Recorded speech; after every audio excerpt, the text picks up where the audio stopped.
Good morning, good afternoon, everyone, and welcome to another very interesting Cat Lab Nightmare session, which will be presented by Dr. Jassim and moderated by Dr. Baharat. Please, Dr. Jassim, we are all ears. Hello. Please, Dr. Hello. Jassim. Yes. Can you hear me very well? Yes, we can hear you. Yeah. Okay, great. So today's I'll be presenting one session of the Cath Lab Nightmare. We prepared this case with a doctor. Dr. Shaddad. This is a 71 years old gentleman who's a smoker, diabetic, hypertensive. He had some renal impairment with a JFR of 24. He was hospitalized with anstomy, and he non-complicated, and the ejection fraction was 60%. He had inferior wall hypokinesia. So I'll just go ahead with the angiogram. So this is the left system. There is not much in it. There are some plaque or an atheroma overall, and intermediate stenosis of the LAD, osteal LAD, and then moving to the right system, we can see in the PDA, osteal PDA on calcific significant stenosis. So we went by passing the guide, and we tried to balloon it with a 1.5 millimeter Tazuna balloon. The thing is, this case was in 2016 when I first joined the hospital in Bahrain before my residency here in France. So it's a bit old case. So angiographically, the lesion was calcified, and the operator decided to go with a rotational atherectomy. Given the large vessel, Jassim, maybe we just stop there. So just to go back, so the patient had a non-ST elevation MI. Yeah. Troponin was yes. What was the troponin? So at the hospital, they didn't use the high sensitivity troponin in 2016, and it was mildly elevated. We considered it as non-ST elevation. Non-ST elevation. But yes. And did the patient have any echocardiogram, either bedside or pre-procedure? Yes. Yeah. Sorry, I missed the first slides. Ejection. No 60, I think ejection fraction was 60%. Yeah. No valvulopathy, and there was hypokinesia in the inferior wall. Okay. So after the diagnostic angiogram, the feeling was that the RPDA lesion was the culprit, and in that context, PCI was attempted. Now, you said that you had a 7.5 sheathless guide. Which guide was it? I do not remember. I tried to get to the cath report because in 2016. I do not remember which sheathed guide that they used. We presented this in Gulf PCR. But sorry, I cannot answer this question. Okay, so maybe we can just open it up to people in the floor. For digital RCA or PDA lesions, what is your preference for guides, or for RCA lesions in particular? What guides do most people tend to use? Maybe we can start with you, Jassim. What's your go-to guide for RCA? So for the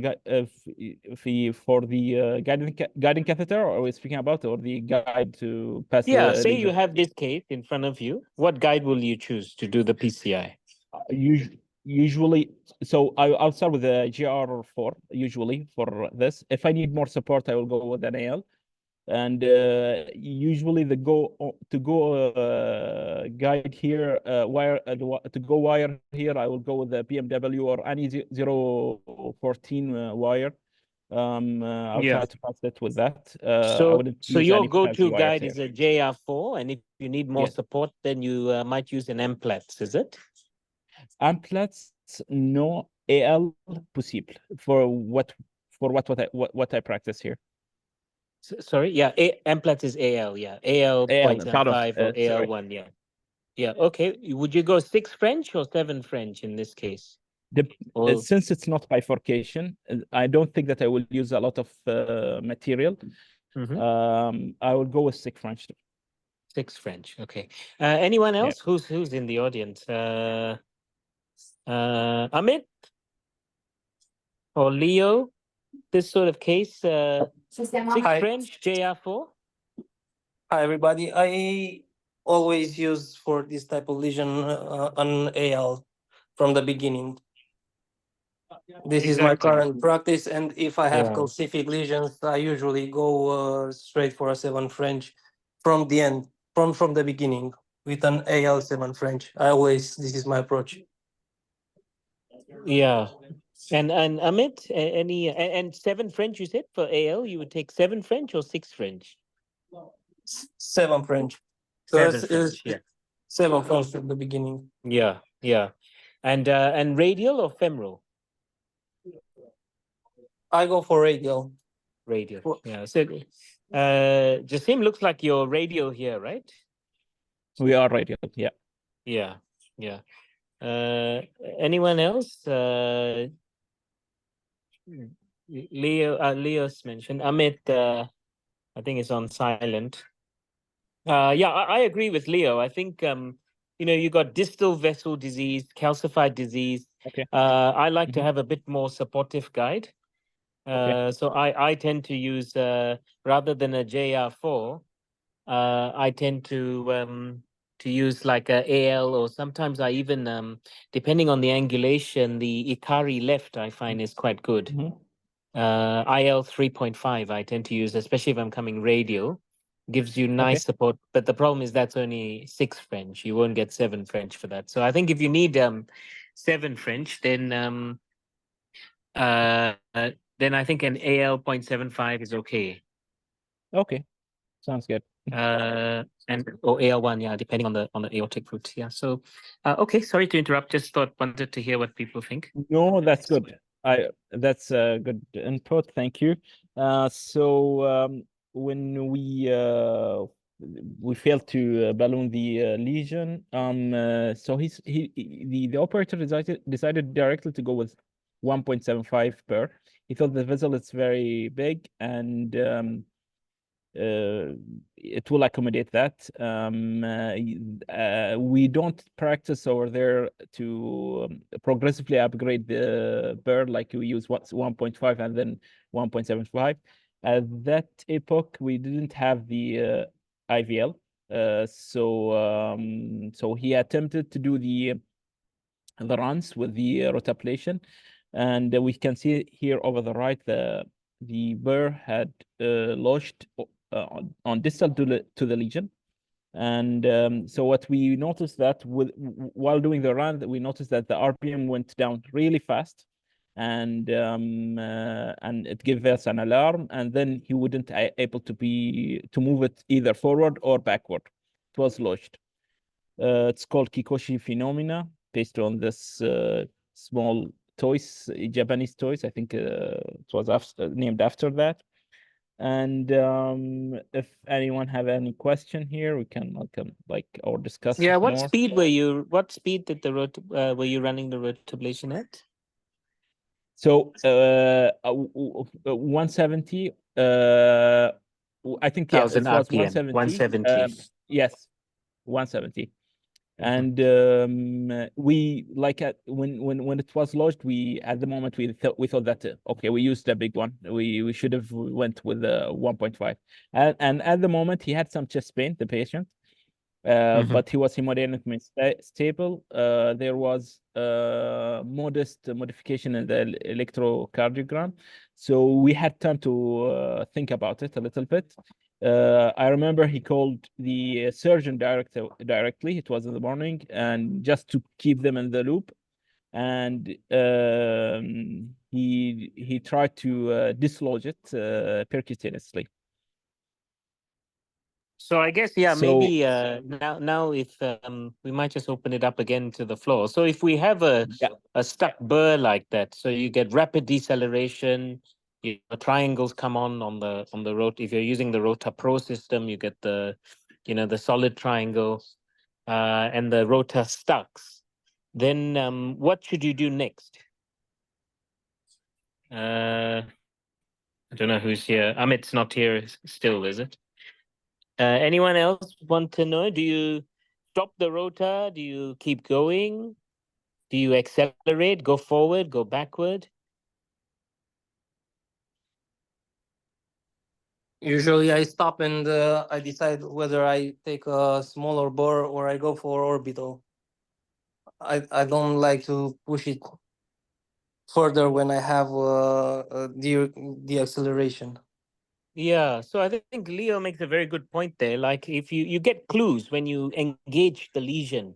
If you engage it with the 175 and you see rapid deceleration, the solid triangle rather than the empty triangle, that's a clue that you're testing your luck. So I'm the same. I tend to I tend to I tend to do most things with the 1.5 and tend to get away with 1.5 a lot of times. When it's very distal like that, I think 1.5 is sufficient, because really what you want to do is to create a path for your balloon, and then you can use maybe some scoring or some cutting balloon. Now, it's a 70-plus-year-old patient with renal failure, and very distal disease. You're probably not going to get the most perfect result, but I think a 1.5 burr, some cutting or scoring balloon, and then either DCB or stent, depending on your preparation result, might have been the better way to go. But one of the things I kind of look for is that deceleration. I think 170,000 in the RCA is not unreasonable. I think it's a fairly good sort of starting speed. But sometimes the lower speed with a big burr also can make you get trapped, you see. So if you're really intent on going on a big burr, then maybe 180,000 or something. Okay. While reading on it, I've seen some who practice that they do pacing while doing the runs. Anyone is doing that, or it's just an old practice? Especially if they're doing I don't do pacing wire with RCAs anymore. I do obviously have atropine and on standby that I can just give. We have the transcutaneous pacing attached, just in case the patient becomes really bradycardic. But normally, most of the time, I haven't needed pacing wire to be put in. It used to be, but nowadays I don't use the pacing wire anymore. Okay, sounds good. Yeah. So what did you do, Jassim? Tell us.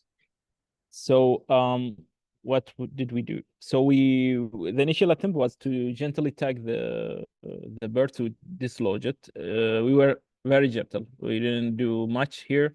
We attempted the Dynaglide, but it failed. Again, we had tried to pass a wire and a balloon just next to the burr to little bit dislodge it and retrieve it, but we again failed to do that. And as I said, the patient had chest pain. He had some ECG changes, but he was hemodynamically stable. So we had the time to think about what we should do next. So then the operator decided that he would go with cutting the shaft, passing a guide on catheter extension, and going to the lesion, stabilizing the lesion by the catheter, and retrieving the burr. And we were successful to retrieve it with that maneuver. And I have some. Hey guys, I'm video sorry. outside. I'm back. Hey, hi. I'm back. Sorry for coming late. Oh, hello, Prof. Sorry, we got started. Hello, Prof. I was already late, so you're on time. Thanks. Please. So please So so this is the angiogram. While we're doing the procedure, we pass the extension, we stabilize the lesion, as I said, and we pulled it up. I have a video. We made a video afterwards. I tried to pull it up. Sorry.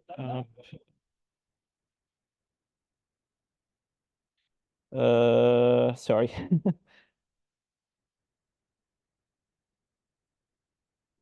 Settembre.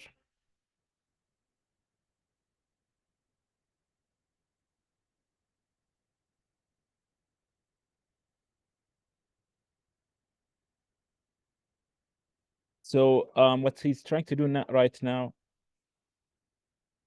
you were cutting the shaft. This is the plastic shaft. We have the wire. We take the plastic shaft off.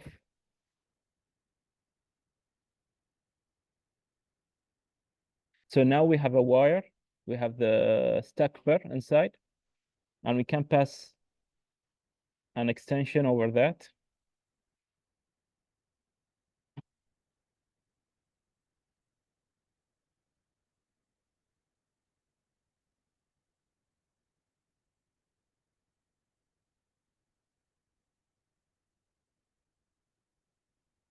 It's a little bit long. So after passing the extension, one fix or fix point, sorry.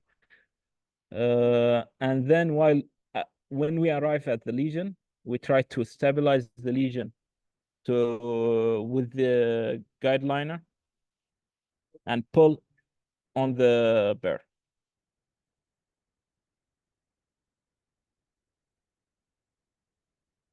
So he's pulling right now. He should have been stabilizing the guide liner. So going back to the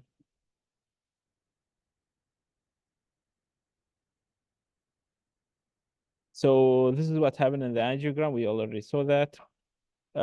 This is the final result. We stented it with a Zinus 3. The result was acceptable for us. We stopped over there. At the end of the stent, there is some sort of a lesion. We stopped and we went out. Just like to summarize it, I think if we are encountering such a complication, gentle manual traction can be attempted, but we have to make sure that we don't do force to avoid dissection. We can, some reported, but I've never seen someone doing it. They increase the speed of the rotaplator and try to advance it. Another technique is to pass another guide wire and to pass the balloon just next to the stacked burr and try to dislodge it with that. But this is difficult to do. Excuse me, Jazim. Yeah. So yes. Can I know the size of the bird that was entrapped? 1.75. This was our mistake. So we why? thought it's a big. Yeah. So because in my experience, the smaller, the easier to entrap it. Oh, I agree with you. So we thought that it was a big R3 and it will accommodate the 1.75 per, but this was our mistake. We should have been going with the 1.5 here. No, but in my experience, the risk of entrapment is higher if you have a smaller bird. So in the literature they spoke about this. If you go with the 1.25, the shape of the 1.25, it's like a bullet shape, and it will be it will easily pass the lesion, and you'll have difficulty in retrieving it. It has to do with the physics. Exactly. Yeah. But with the 1.5, you usually don't have this shape. The diamond, it will be a kind of a diamond shape, oval, if that's the right word. And passing through the lesion will be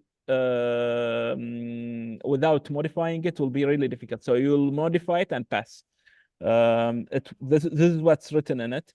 Here, I think I don't know what happened. I think we went with a big burr. The speed was 170, 180, if I'm not mistaken. And so actually we couldn't figure out why it was pushed, and it was distal to the lesion, a little bit at the distal of the lesion. Okay. Yeah, one other thing is I agree. I tend to avoid the 1.25 unless it's, completely 100% necessary. I tend to do kind of kind of little not so much pecking, but kind of advance it and kind of attack the lesion a bit and then withdraw. I don't force it through. I try and nibble away at the lesion gently, and it might take 6, 7, 8 runs to get there. 15, 20-second runs to minimize risk of no reflow. And then I also tend to, if the first couple of runs at 170, if I can't go through with the 1.5, I tend to go up to 180, 190 RPM. And then the moment I've gotten through, I come back down for the polishing runs. Yeah, I'm a bit afraid of the 1.25 also. The much smaller burr tends to get entrapped, like Prof said, a bit more. And then you're always watching you're watching the hemodynamics, how it's moving, but you're also watching the RotaPro system. You're looking for the deceleration, That's important. That's very important. Very the important. empty triangle, the solid triangle, and you want to make sure you're always watching that. So that's another little tip. Which was the speed that you had put on your system here? 170. 170. Okay, got it. Yeah. And which was, just very briefly, sorry, I came late. No worries. Which were the techniques that you used from A to B, C, and whatever to remove the burr? So here, that's the techniques. What we initially tried to dislodge it manually. We failed.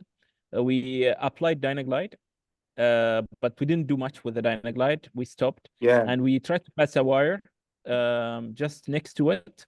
And again, we failed to pass the balloon.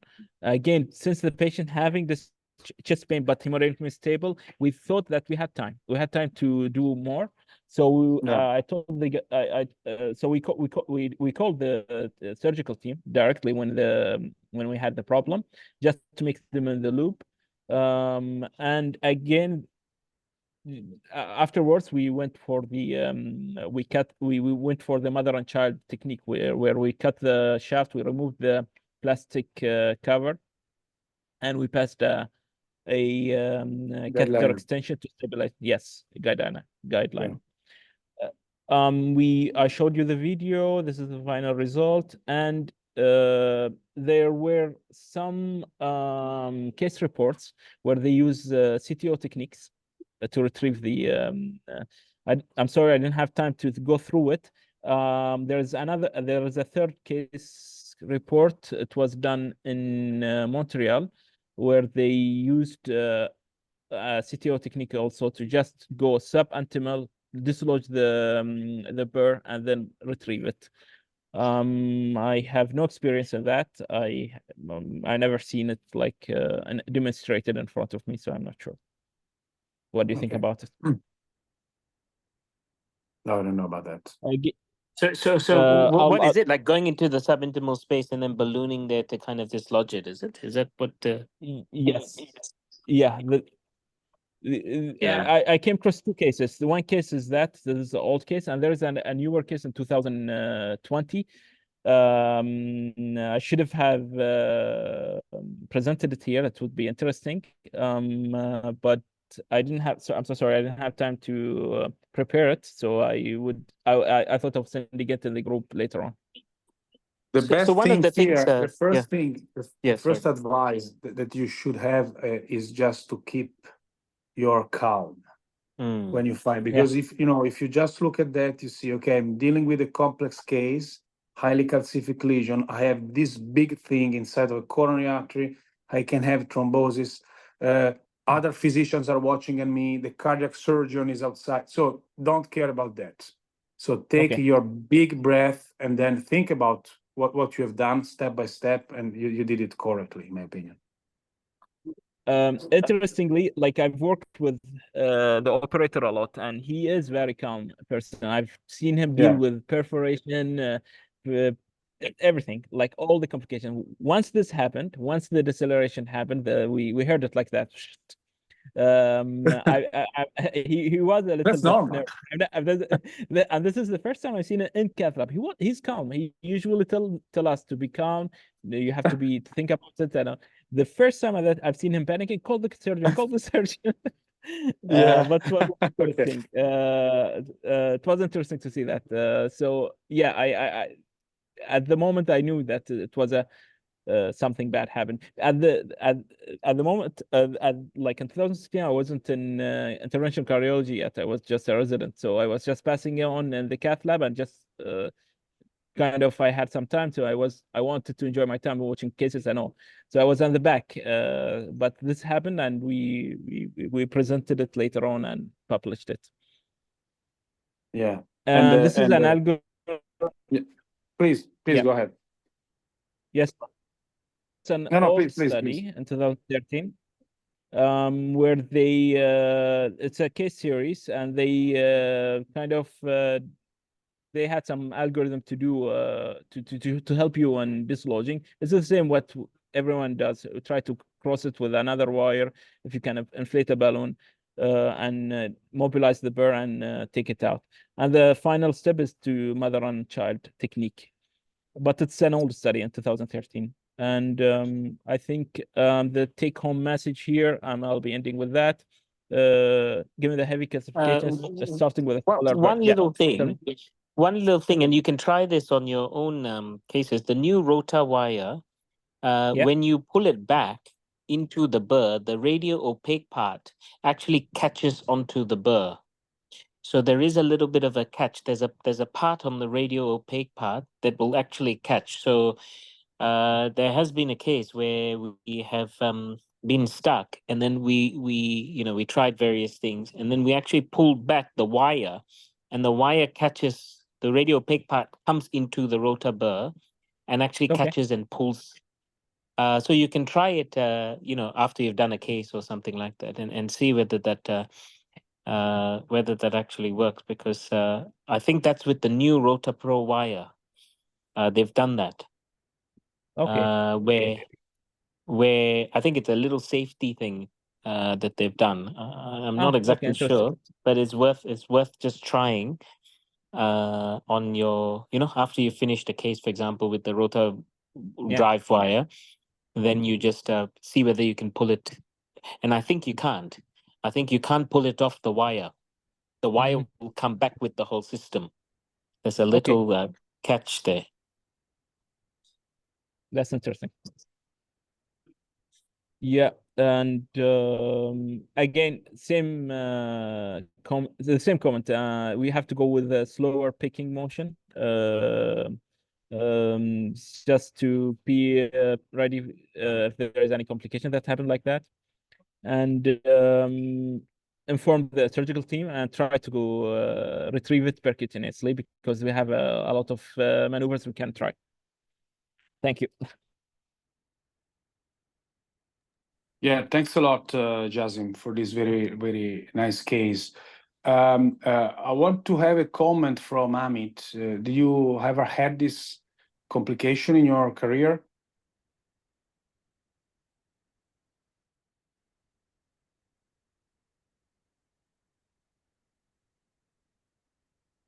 Amit, are you there? Are you still there? Okay. And Leo?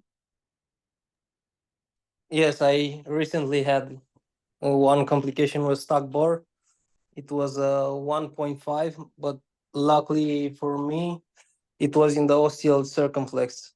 I did a rotablation for distal left main ostial circumflex, and just after I started the rotablation, I went over the distal left main lesion, and I got stuck between the distal left main and the circumflex. It was probably in the first here. How was the bending here? How was the angulation? Yeah, the wire bias usually. Almost 90 degrees. Yeah, so that's another reason for that calcifications plus this bending. If it's acute, because if you have a long long bending that, like in the mid-LED, sometimes is not a big issue, in my opinion. The possible risk can be perforation if you're using a very large bar. That's the only thing I could fear. But in such a steep angulation, almost 90% with a circ, yes, I agree that there is this risk. Yeah, but the luck was that I managed to pull out everything, the entire system. I went with a deep intubation with extra backup guiding, and I pulled everything out. The patient was stable, and I restarted from the beginning. Okay. Yeah. That was my only stuck bore. Yeah, hopefully they are quite rare.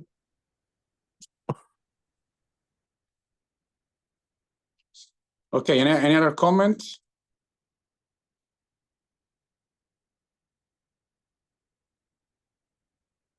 No comments. Sarah, I have a who was talking? No, I have a question. I know it's a Please. totally different way of working for the orbital, but is there a possibility that we have a stuck orbital? Or I know it works differently from the rotablation and all, but is it a possibility that we have a stuck orbital as well?